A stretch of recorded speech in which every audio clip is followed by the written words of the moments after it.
દર્શક મિત્રો, સિંધુ ઉદય ન્યૂઝમાં આપ સૌનું સ્વાગત છે। સમાચાર છે કે દાહોદ જિલ્લાના ધાનપુર તાલુકાના દુષ્કર્મનો કેસ લીમખેડા કોર્ટમાં ચાલતા લીમખેડા એડિશનલ ડિસ્ટ્રિક્ટ કોર્ટ દ્વારા આરોપીને ગુનેગાર ઠેરવી 10 વર્ષની સજા તેમજ 10,000નો દંડ ફટકારવામાં આવ્યો।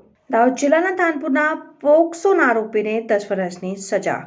દાહોદ જિલ્લાના ધાનપુર તાલુકાના ઘોડાછેરના રાહુલ ફતાભાઈ ભુરિયાએ ધાનપુરની રીનાબેન સંગાડા ઉપર 2022માં તેની મરજી વિરુદ્ધ કરેલ દુષ્કર્મ બાબતનો કેસ લીમખેડા કોર્ટમાં ચાલતો હતો। આ કેસની સુનાવણી તારીખ 8મી જાન્યુઆરી 2024ના રોજ લીમખેડા એડિશનલ ડિસ્ટ્રિક્ટ કોર્ટમાં થતા આરોપીને ગુનેગાર ઠેરવીને 10 વર્ષની સજા તેમજ 10,000 રૂપિયાનો દંડ ફટકારેલ।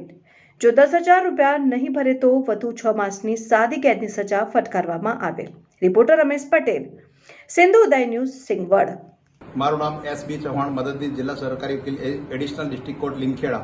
આજ રોજ અમારા ધાનપુર તાલુકાના એક ગામની સગીરા કે જે એના ઘરે એકલી હતી, ત્યાં એનો સંબંધી રાહુલ ફતેસિંહ ના મોબાઈલ ચાર્જ કરવાના બહાને તેના ઘરમાં ઘૂસી ભોગ બનનારની એકલતાનો લાભ લઈ તેણીની સાથે દુષ્કર્મ કરી ગુનો કરતા તે મતલબની ફરિયાદ ધાનપુર પોલીસ સ્ટેશનમાં નોંધાયેલી અને જે કેસમાં તપાસ થઈ, ચાર્જશીટ થઈ જતા નામદાર કોર્ટમાં કેસ ચાલી જતા નામદાર કોર્ટે આરોપીને 10 વર્ષની સાદી કેદની સજા તથા 10,000 રૂપિયાનો દંડ અને વિક્ટીમ કમ્પન્સેશન સ્કીમ હેઠળ ₹2 લાખનું વળતર ચૂકવી આપવાનો હુકમ કરેલ છે।